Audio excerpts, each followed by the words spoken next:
नमस्कार विद्यार्थियों, संस्कार भारती पीजी कॉलेज की ऑनलाइन क्लासेस में आप सभी का स्वागत। हम आज से नया टॉपिक स्टार्ट कर रहे हैं, तुगलक वंश। हमने खिलजी वंश को पूरा पढ़ लिया। उसके बाद नया खिलजी वंश के बाद जो नया वंश आता है वो है तुगलक वंश। तुगलक वंश, तुगलक वंश का संस्थापक कौन था? इस वंश का संस्थापक था गियासुद्दीन तुगलक। गियासुद्दीन तुगलक। और इनकी जो जाति थी,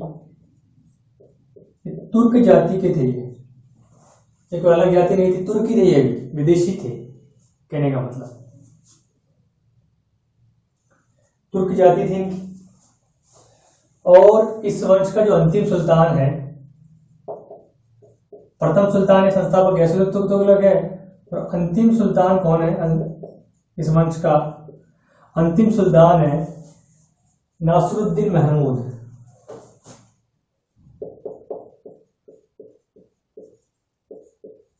नासिरुद्दीन महमूद इस वंश का अंतिम सुल्तान है, अंतिम शासक है इस वंश का। आगे देखो, ये तुगलक जो शब्द है, ये देखो, इसके बारे में पढ़ो पहले, जानो पहले। ये तुगलक शब्द है, ये किसी नस्ल या जाति का नाम नहीं है। ये तुगलक क्या है? उपाधि है। सुल्तान बनने के बाद गयासुद्दीन द्वारा, जो कि गाजी के नाम, पहले गाजी था, उसे क्या नाम दिया, क्या क्या उपाधि धारण की? तुगलक की उपाधि धारण की। तो तुगलक जो है, याद रखना, ये नोट कर लो कि तुगलक किसी वंश या जाति का नाम नहीं है। किसी वंश या जाति का नाम न होकर व्यक्तिगत नाम था। इसकी उपाधि थी एक तरीके से गियासुद्दीन की। चूंकि गाजी तुगलक द्वारा, इसका नाम गाजी तुगलक था पहले, गाजी मलिक। गाजी तुगलक गयासुद्दीन तुगलक की उपाधि के साथ, उपाधि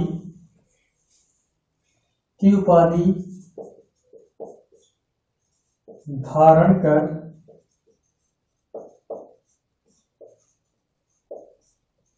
सुल्तान बना था। सुल्तान बना था। इसी कारण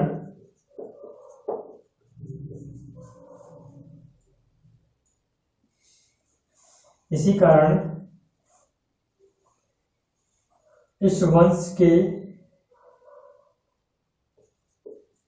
इसके वंश के, इसके कारण, इस वंश के नहीं, इसके उत्तराधिकारी, इसके कारण,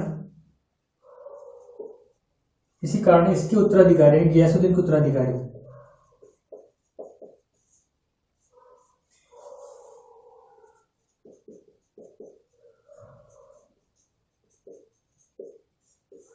तुगलक कहलाए।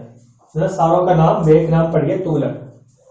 तो तुगलक कोई नाम नहीं था, कोई वंश नहीं था, कोई जाति नहीं थी। एक व्यक्तिगत नाम था, जो कि गाजी मलिक या गाजी तुगलक द्वारा तुगलक उपाधि के साथ सुल्तान बना था। तब ये उपाधि धारण करके सुल्तान बना था। तो तभी से इसके उत्तराधिकारी भी क्या क्या धारण करने लगे? तुगलक की उपाधि धारण करने लगे। तो उनका बैक नेम, सरनेम हो गया तुगलक, इस तरीके से। अब देखिए इसके वंश के, जो इस वंश में कितने तुगलक सुल्तान हुए, कितने सुल्तान शासक, देखो इस वंश के कितने शासक हुए। देखो, पहला शासक था वो था गियासुद्दीन तुगलक।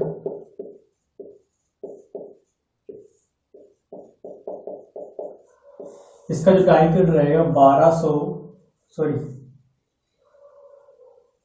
1320 से लेकर 1325 ईस्वी तक इसके बाद जो दूसरा शासक आएगा वो आएगा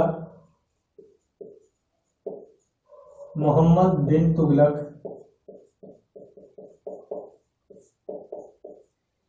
1325 से 1351।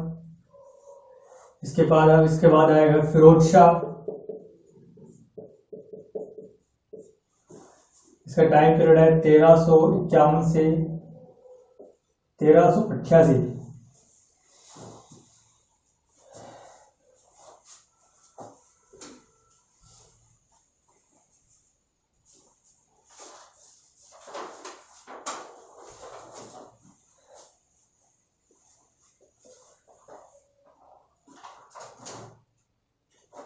फिरोज शाह के बाद आएगा फिर चौथे नंबर पर जो कि उत्तरवर्ती तुगलक शासक कहलाते हैं। ये यहाँ तक मेन तुगलक शासक है 3, जिनमें से मोहम्मद बिन तुगलक और फिरोज शाह तुगलक सबसे इंपोर्टेंट है। आपके एग्जाम में जो सवाल है वो यहीं से बनेंगे, मोहम्मद बिन तुगलक और फिरोज शाह तुगलक के इनके बीच में से।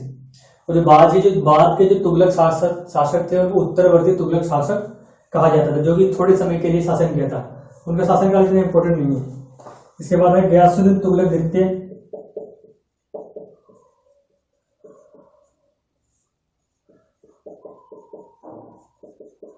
गयासुद्दीन तुगलक सेकंड।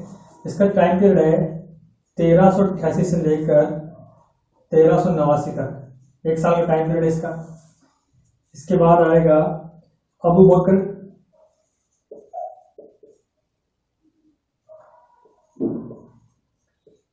बकर शाह, 1389 से लेकर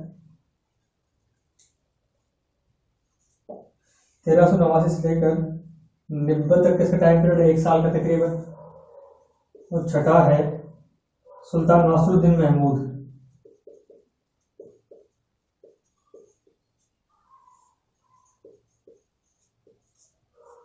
टाइम पीरियड है 1390 से 94 तक का। इसके बाद फिर आएगा अलाउद्दीन सिकंदर शाह,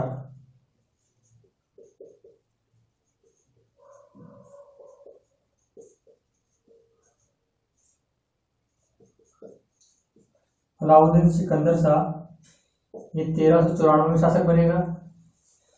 फिर इसके बाद 8 नंबर पे आएगा नासरुद्दीन महमूद,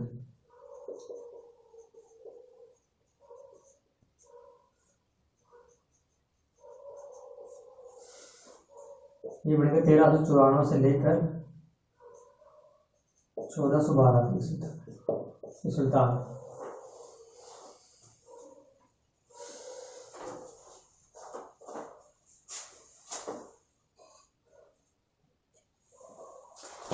ये देखो थोड़ा कंफ्यूजन है कि नासरुद्दीन महमूद है और एक यहाँ पे नासरुद्दीन महमूद है, 2 नासरुद्दीन महमूद है। इसका पूरा नाम है सुल्तान नासरुद्दीन महमूद। पूरा नाम क्या है? सुल्तान नासरुद्दीन महमूद है पूरा नाम, ठीक है। तो ये शासक हुए हैं तुगलक वंश में, जिनमें से ये मोहम्मद बिन तुगलक और फिरोज शाह तुगलक जो इम्पोर्टेंट है। इससे पहले गियासुद्दीन तुगलक और इसके बाद जो नासरुद्दीन महमूद है ये इम्पोर्टेंट है। इसके टाइम पर क्या हुआ था? इसके टाइम पर तैमूर लंग का भारत पर आक्रमण हुआ था। तैमूर लंग जिस तैमूर के बारे में आपने सुना होगा, वो तैमूर जिसने भारत पर आक्रमण किया था भारत के दौलत को लूटने के लिए, तो उसके टाइम पे हुआ था वो। ये क्या है कि ये दिल्ली छोड़कर गुजरात भाग गया था और 1405 में फिर से इसकी जब तैमूर लंग यहाँ से गया था उसके बाद ये फिर से शासक बना था। कौन? नासरुद्दीन महमूद। तो ये शासक हुए थे, इनको नोट कर लो। अब देखो आगे चलते हैं, गियासुद्दीन तुगलक के बारे में पढ़ते हैं थोड़ा।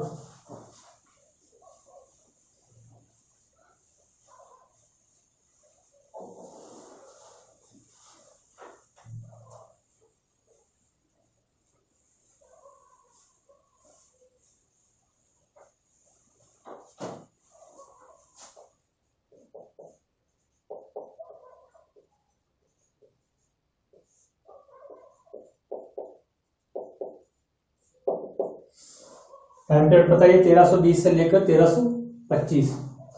देखो गियासुद्दीन तुगलक ने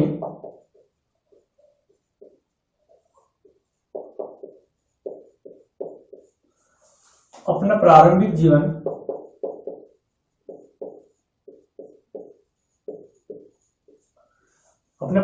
जीवन जो था वो फिरोज शाह खिलजी के अंडर में रहकर किया था इसने, मतलब उसका स्टार्टिंग वहीं से होती है। प्रारंभिक जीवन जो है फिरोज शाह जलालुद्दीन खिलजी।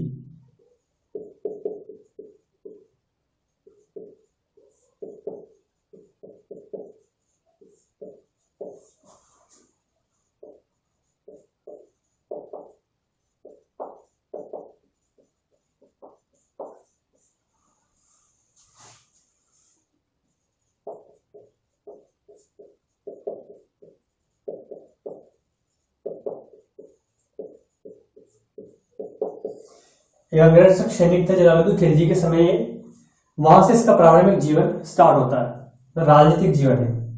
इसका जो पिता था, गयासुद्दीन का जो पिता था,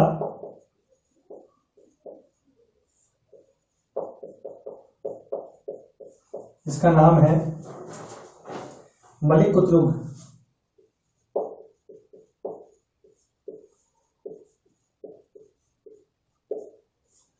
मलिक कुतलुग ये नाम था। इसने क्या किया था, मलिक कुतलुग ने, इसने मुल्तान की महिला थी, लाहौर की, लाहौर की एक जाट महिला से, जाट कौन थी, हिंदू थी, हिंदू और जाट, जाट महिला से क्या किया था,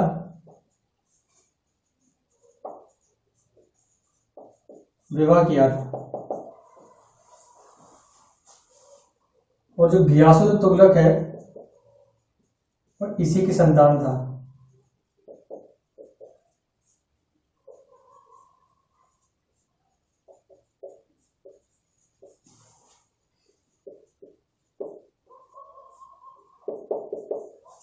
गियासुद्दीन तुगलक के पिता मलिक कुतलुग, इसने लाहौर की जाट महिला से शादी की थी। उसी से 3 पुत्र उत्पन्न हुए थे, उनमें से गयासुद्दीन तुगलक एक था, यानी हिंदू, इसकी माता हिंदू थी।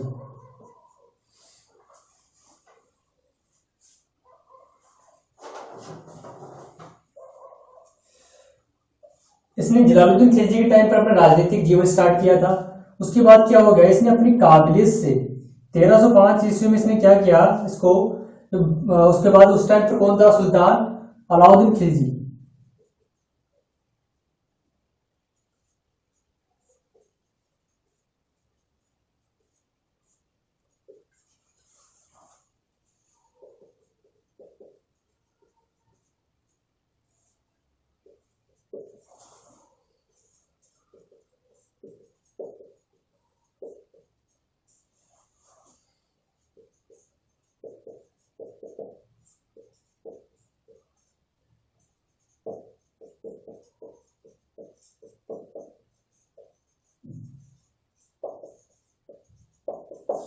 अलाउद्दीन खिलजी ने इसको 1305 ईस्वी में, जो उत्तर और पश्चिम सीमाएं हैं, जहां पर से क्या होता था, विदेशियों के आक्रमण होते थे, स्पेशली मंगोलों के, उस एरिया का क्या बना दिया, इसको वहां का गार्ड बना दिया, जो कि एक तरीके से क्या बना दिया, सुरक्षा कर्मी बना दिया, उसका हेड बना दिया, उन सभी का प्रधान रक्षक बना दिया, ताकि वह वहां की क्या कर सके, देखभाल कर सके, उसकी मंगोल जो खतरा है उससे लड़ सके।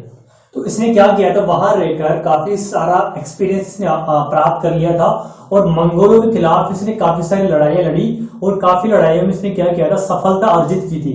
यहां तक कि इसने काबुल और जो मध्य एशिया है वहां तक इसने धावा बोल दिया था, और जो मंगोल जो जाति है उसको खदेड़ दिया था वहां तक, और वहां आक्रमण करके काबुल वाले एरिया में, वहां से मंगोलों से इसने रेवेन्यू यानी कि राजस्व इकट्ठा किया था उनसे। यानी कि ये वहां रहकर इतना पावरफुल हो चुका था, इसकी शक्ति में इसमें इतनी शक्ति आ गई थी कि ये मंगोलों से लड़ते लड़ते इसने आगे चलकर जो खुसरो शाह है उसको हटाकर खुद सुल्तान बन गया। यहीं से इसकी राजनीतिक जीवन स्टार्ट होता है, और ये अलाउद्दीन खिलजी का आभार व्यक्त प्रकट करता है कि इसने उसको इस काबिल समझा कि वो उसके काम आ सके, और उसकी बदौलत क्या हुआ था, ये यहाँ तक पहुंच पाया। तो अलाउद्दीन खिलजी ने क्या किया था, इसको 1305 में उत्तर पश्चिम सीमा हो गया, यानी कि पता है पंजाब वाला बॉर्डर है पाकिस्तान वाला, जहां पाकिस्तान है उस वाले एरिया में, क्या कर दिया, इसको वहां का रक्षक बना दिया, प्रधान रक्षक वो भी। आगे देखो,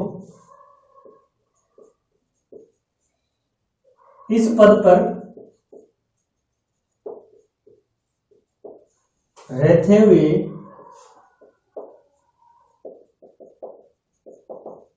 उसने मंगोलों के विरुद्ध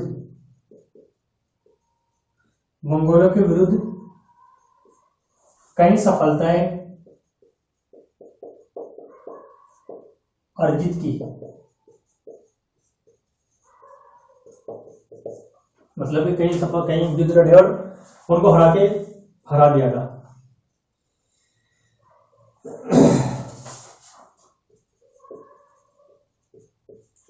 काबुल व गजनी पर भी इसने आक्रमण किया था।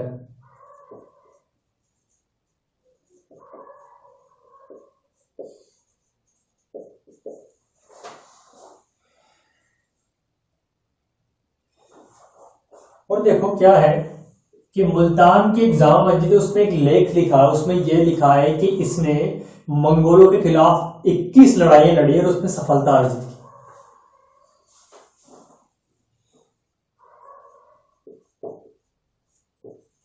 मुल्तान की जामा मस्जिद के लेख के अनुसार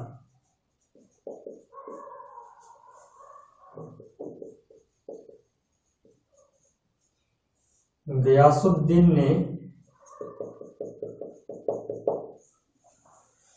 मंगोलों के खिलाफ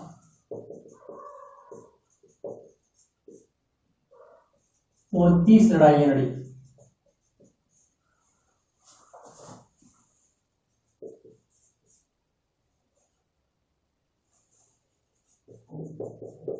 तथा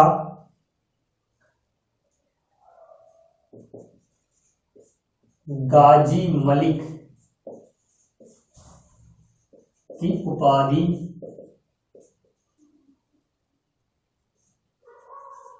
मिली। यानी 29 लड़ाइयां लड़ी, उनमें से काफी लड़ाई में क्या हुआ, इस लड़ाई में ये सफल भी रहा था और इसके बाद इसको गाजी मलिक की उपाधि प्रदान की गई। किसको? गयासुद्दीन तुगलक को। अब देखो यहाँ 29 लड़ाइयों का जिक्र है कहां पर, मुल्तान की जामा मस्जिद के अनुसार। लेकिन उस समय का जो यात्री है इब्न बतूता, वो ये कहता है कि इसने 21 विजय प्राप्त की, 21 युद्धों में विजय प्राप्त की। वहीं जो है अमीर खुसरो कितने अमीर खुसरो क्या कहता है, अमीर खुसरो के अनुसार अमीर खुसरो कहता है कि इसने 18 लड़ाइयां लड़ी। और बर्नी क्या कहता है, बर्नी कहता है कि इसने 20 लड़ाइयां लड़ी। लड़ाई की बात आ रही है यहाँ पर, इब्न बतूता 21 की कहता है, अमीर खुसरो 18 कहता है और बर्नी 20 ही कहता है। ये कहा था। और जो लेख है जामा मस्जिद का, उसके अकॉर्डिंग 29 है। तो ये इतिहास में क्या है कि जो स्रोत मिलते हैं उसके अकॉर्डिंग थोड़ा कंफ्यूजन भी चलती रहती है। अब इनमें से कौन सा प्रूफ सही है उसको लेकर थोड़ा मतभेद है, लेकिन जहां तक है पॉसिबिलिटी वो एक बर्नी का और ये जो लेख है, इनमें से दोनों में से एक सच्चाई ज्यादा पुख्ता मानी जाती है बजाय इब्न बतूता की जो लिखा। और एक ये अमीर खुसरो, इसकी भी हम सही कह सकते हैं। लेकिन क्या है कि उस टाइम की ये बर्नी भी अमीर खुसरो क्या है कि उसी टाइम का था ये, जिस टाइम गयासुद्दीन तुगलक मतलब कि जिस टाइम गयासुद्दीन तुगलक क्या था, इससे सीमा प्रांत का प्रमुख रक्षक था। उस टाइम पर अमीर खुसरो इतिहास लिख रहा था। बर्नी का भी इतिहास जो उसकी रचना है वो भी इम्पोर्टेंट मानी जाती है और लेख भी इम्पोर्टेंट है। इब्न बतूता जो तो एक विदेशी यात्री था, तो इसको लेकर तो संशय हो सकता है कि इसने जो भी इतिहास जो लिखा है मतलब जब ये आया मोहम्मद बिन तुगलक के टाइम पे आया था 1333 के अंदर, उससे पहले का इतिहास इसने लिखा, खिलजी वंश के बारे में लिखा, बलबन के बारे में लिखा। इसने जो कुछ लिखा वो श्रुति यानी जो भी सैनिकों ने उस टाइम जो सैनिक थे, व्यक्ति थे, उन्होंने जो सुना था वो सुनकर उसने लिखा था। उनकी बातें सुनकर उसने जो कुछ बताया वो उसने लिखा। तो इसके ऊपर डाउट हो सकता है, लेकिन इन तीनों में जो आपसे टकराव है इसको लेकर थोड़ा संशय है। लेकिन आपको याद रखना है कि ये मुल्तान का अभिलेख लेख के अनुसार इसने 38 लड़ाई लड़ी, मतलब काफी लड़ाई लड़ी, इतनी 20 के आसपास लड़ी हुई कम से कम। ये इंपोर्टेंट है। आगे देखो,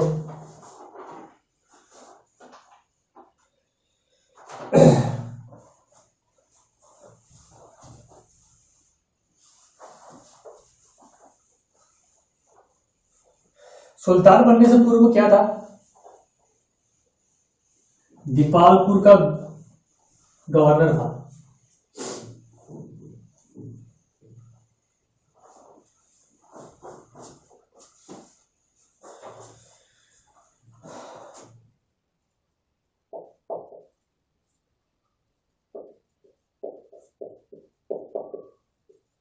सुल्तान बनने से पूर्व वह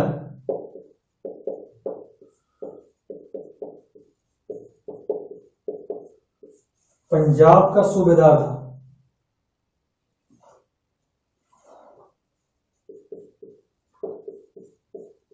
और दीपालपुर उसका मुख्यालय था।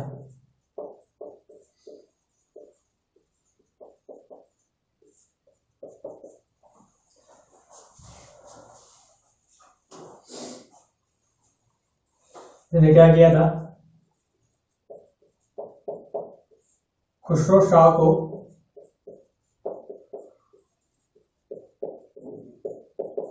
अपदस्थ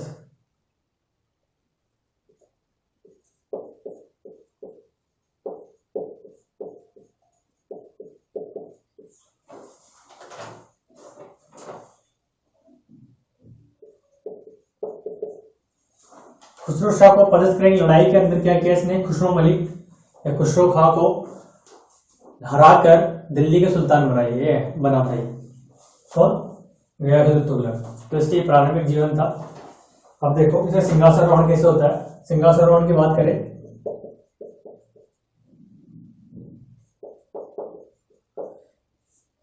ये देखो इसने क्या किया कि इसने तुरंत ही सिंहासन या कहीं गद्दी प्राप्त नहीं की थी इसने। जब इसने खुसरो खां को हरा दिया था युद्ध के अंदर, इसने क्या किया, ये सुल्तान बनने के इच्छुक नहीं था, मतलब सुल्तान बनना नहीं चाहता था ये। तो उसने क्या किया कि इसने ये कहा कि अगर जो अलाउद्दीन खिलजी है, अलाउद्दीन खिलजी के वंश का कोई भी व्यक्ति अगर जीवित है तो उसको लाया जाए, उसको सुल्तान बनाया जाए। ये अलाउद्दीन खिलजी, जो खिलजी वंश है, उस वंश का कोई भी व्यक्ति अगर जीवित है तो उसको सुल्तान बनाने के पक्ष में था ये।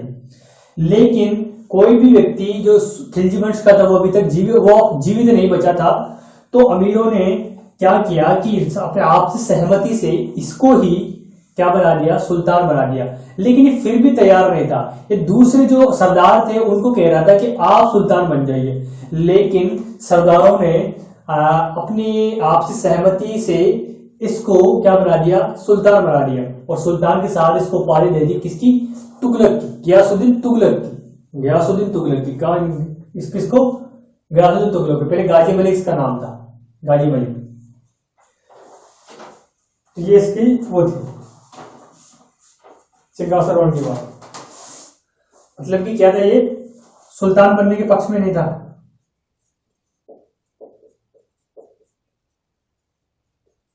सुल्तान बनने का इच्छुक नहीं था। सरदारों ने क्या किया, सरदारों ने क्या किया, सरदारों ने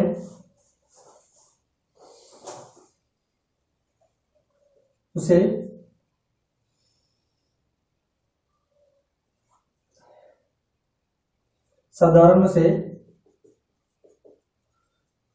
गयासुद्दीन तुगलक की उपाधि के साथ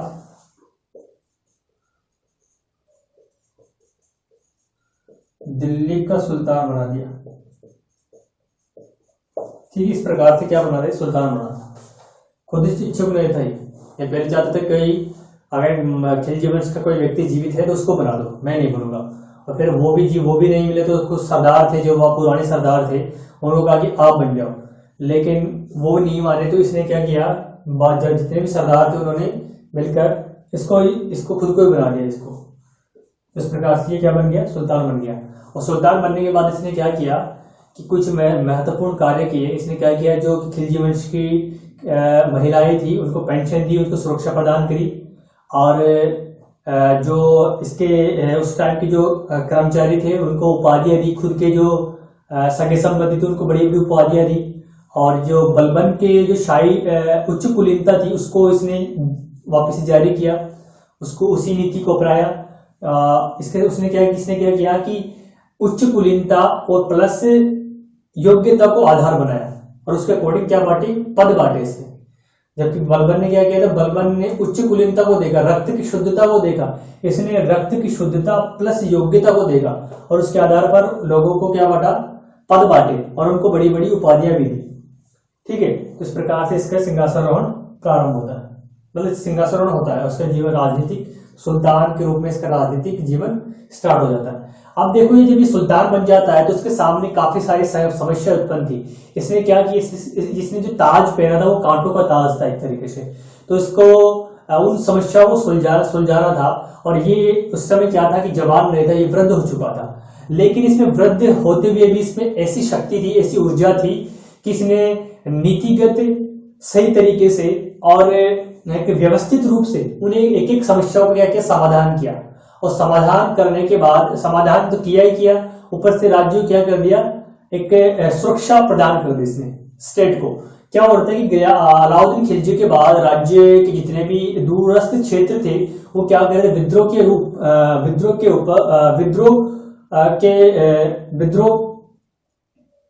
ऊपर उतारू हो चुके थे वो। जैसे कि जितने भी अलाउद्दीन खिलजी जितने भी राज्य जीते थे, राजपूताना हो, सिंध हो, दक्षिण भारत, वो क्या क्या हो गया था, उनको वो विद्रोह पर उतारू हो गए थे। उन्होंने विद्रोह कर दिया था अपने अपने क्षेत्र को अपने जीतने पर या फिर स्वतंत्र होने के लिए उन्होंने विद्रोह स्टार्ट कर दिया था। और जो काफी सारी इसके साथ समस्या ये थी कि जो खुसरो शाह था उसने अपने पद की गरिमा को बढ़ाने के लिए, अपने पद को वैधानिकता प्रदान करने के लिए जो सरदार थे, जो मलिक थे, उनको क्या कर दिया, तो उसने काफी सारा धन लुटाया था खुसरो शाह ने। इसके अलावा इसने जो दिल्ली के प्रमुख संत हैं, चिश्ती संत निजामुद्दीन औलिया, उसको भी काफी सारा धन, तकरीबन 5 लाख टके उसको भेंट स्वरूप दिए थे। तो उस समय जब ये गियासुद्दीन तुगलक सुल्तान बना, उस समय राज्य का जो राजकोष था, धन था, वो खाली हो चुका था, तो उसको भरना इसके लिए सबसे बड़ी चुनौती थी। तो इसने कैसे राज्य के राजकोष को पुनः भरा, जो समस्याएं थी आर्थिक क्षेत्र में, प्रशासनिक क्षेत्र में, न्यायिक क्षेत्र में, भूराजस्व व्यवस्था के अंतर्गत कृषकों की समस्याएं थी, विद्रोह की समस्याएं थी, उनको कैसे एक एक करके ये निपटारा करता है, उसके बारे में हम अब देखते हैं।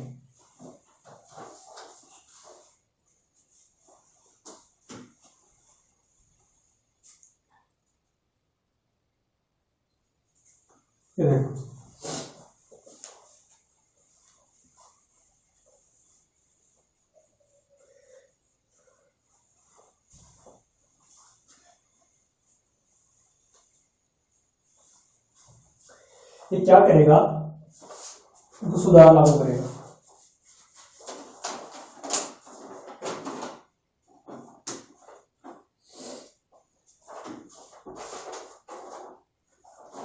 देखो, ये सबसे पहले क्या करेगा, प्रशासनिक सुधार लागू करेगा, प्रशासनिक सुधार करेगा, आर्थिक सुधार करेगा, सैन्य सुधार करेगा, सुधार व्यवस्था स्टार्ट कर देगा राज्य को वापिस से सुचारू रूप से चलाने के लिए।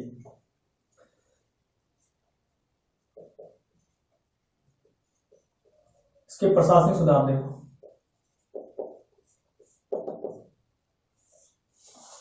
देखो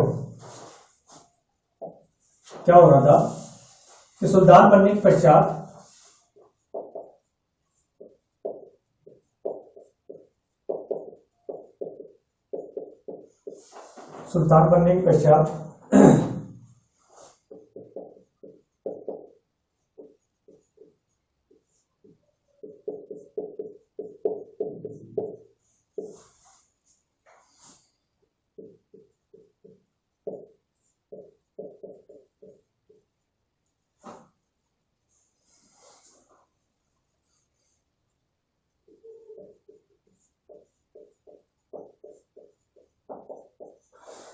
वित्त की समस्या का सामना करना पड़ा है, धन की कमी हो गई राज्य में, क्योंकि खुसरो शाह ने क्या क्या किया था, अथाह धन लुटा दिया था, राज्य का खजाना खाली हो गया था।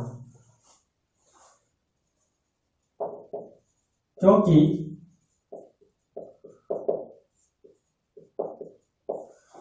खुसरो शाह ने राज्य का धन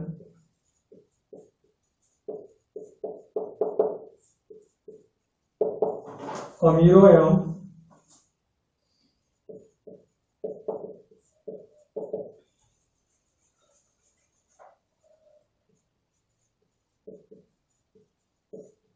निजामुद्दीन औलिया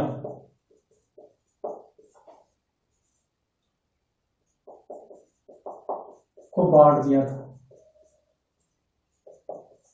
इनको बांट दिया था, इनको बांट दिया था। तो अतः अब गयासुद्दीन तुगलक क्या करेगा, गयासुद्दीन तुगलक क्या कराता है, गयासुद्दीन तुगलक इन सभी से धन की वापिस मांग करेगा।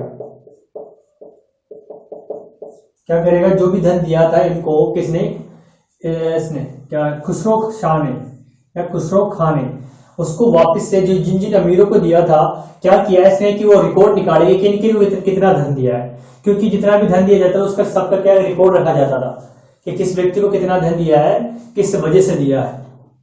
राज्य में जो भी अनुदान देते थे, कोई भी भेंट देते थे, तो उसको रिकॉर्ड रखते थे वो। तो क्या किया, ऑडिटिंग कराएगी जो भी वित्त विभाग था, तो वित्त विभाग के ऑडिटिंग के बाद जिन जिन व्यक्तियों, जिन जिन अमीरों का नाम सामने आया कि किन किन को कितनी भेंट दी गई है, उन सब के खिलाफ से नोटिस जारी किया और कहा कि आपको इतना धन मिला दिया था खुसरो शाह ने, उसकी वजह से राज्य का राज्य का धन खाली हो गया है, जो धन दिया था वो राजकोष से था और वो गलत तरीके से दिया गया था, तो आपको वो धन क्या करना, वापिस से राज्य को लौटाना है। तो इसने क्या कर दिया, उन सभी से धन की मांग की, धन की मांग करेगा ये गयासुद्दीन, अतः इस सभी से धन की वापिस से मांग करेगा और सभी ने धन वापिस कर दिया। तो कैसा था, वापिस कर दिया, सभी अमीरों ने क्या कर दिया, वापिस कर दिया। लेकिन निजामुद्दीन औलिया ने नहीं किया, लेकिन निजामुद्दीन औलिया ने धन को वापिस करने से मना कर दिया। याद रखना। और इसी वजह से क्या होता है, निजामुद्दीन औलिया और गयासुद्दीन तुगलक के बीच अनबन हो गई थी। तभी तो निजामुद्दीन औलिया ने कहा था कि हुनूस दिल्ली दूरस्थ, हुनूस अभी दिल्ली दूर है, इस वजह से मनमुटाव हो गया था।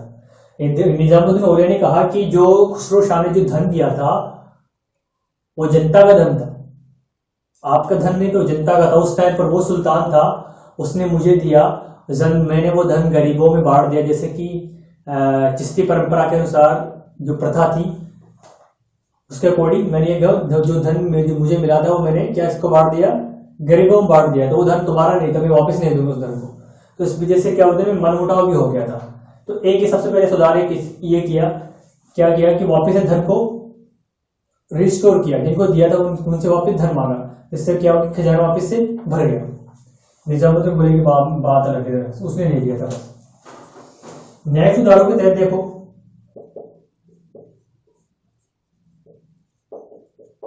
न्यायिक सुधारों के तहत इसने क्या किया, न्यायिक सुधारों के तहत उसने अलाउद्दीन के कठोर दंड,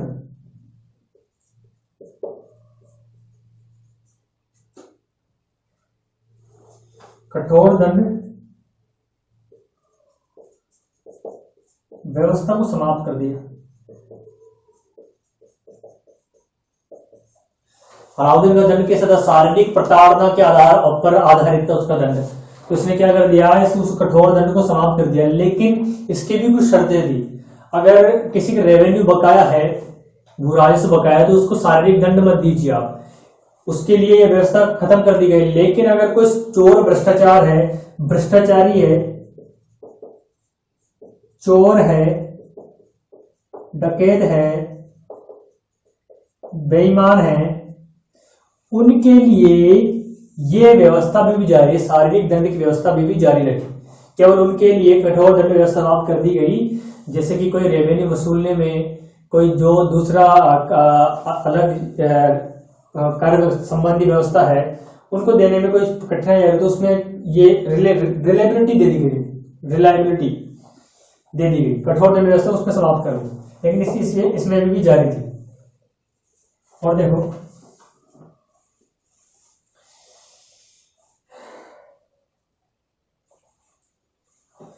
इसने क्या कर दिया,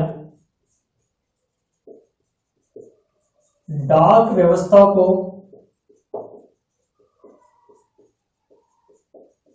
पूर्ण रूप से संगठित करने का श्रेय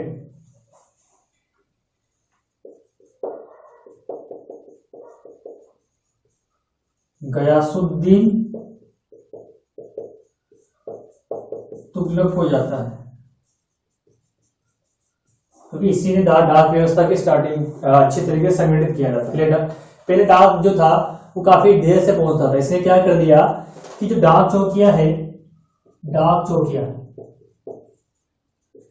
वो क्या 2-3 मील की दूरी पर स्थापित कर दी। 2-3 मील की दूरी पर, हर 2-3 मील की दूरी पर एक डाक चौकी थी। तो उसके तहत क्या हो गया कि एक दिन में 100 मील तक की डाक पहुंच सकती थी।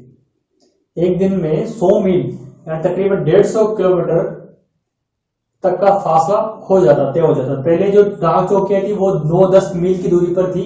इसने क्या कर दिया, डाक चौकियां प्रति 2 या 3 मील की दूरी पर एक डाक चौकी स्थापित कर दी।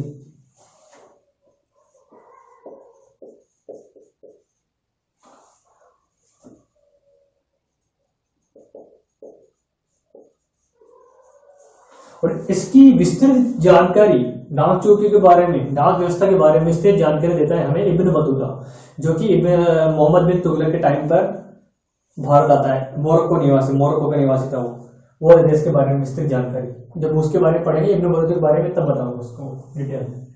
और देखो इसने क्या किया, इसने क्या किया, शराब बनाने बेचने पर पाबंदी लगा दी। शराब बनाने व बिक्री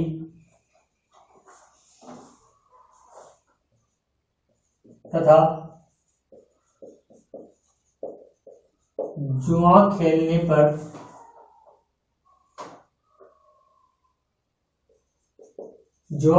पर आदि पर क्या कर दिया, रोक आदि को, जुआ खेलने आदि को रोकने का प्रयत्न किया या प्रयास किया। प्रयास ही करते हैं बट रोकते नहीं है, कोशिश तो की थी इसने। और क्या किया,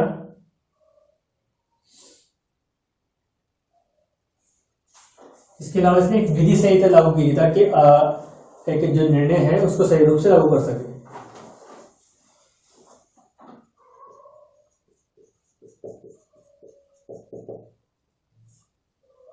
अधिकारियों के पथ प्रदर्शन तथा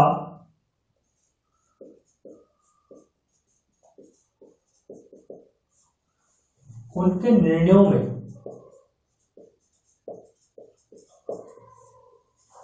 एकरूपता लाने के लिए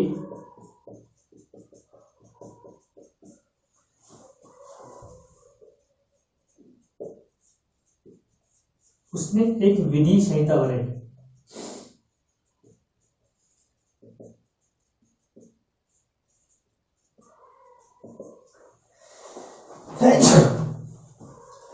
यानी कि वो जो अधिकारी जो काम कर रहे हैं, जो निर्णय ले रहे हैं, उनमें इक्वलिटी लाने के लिए एक संविधान टाइप की एक व्यवस्था कर दी, एक संहिता बना दी, विधि संहिता। उसके अकॉर्डिंग ही वो क्या करते थे, कोई भी काम कर सकते थे, कोई भी निर्णय ले सकते थे, ताकि उनमें क्या रहे, एक रूपता रहे, इक्वलिटी रहे।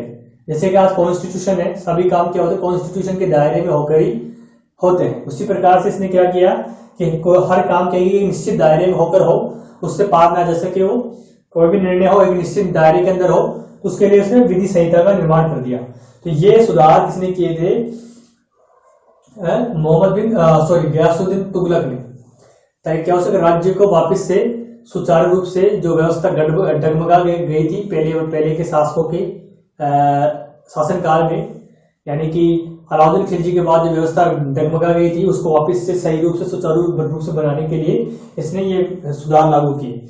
इसके अलावा देखो उसने और क्या किया था,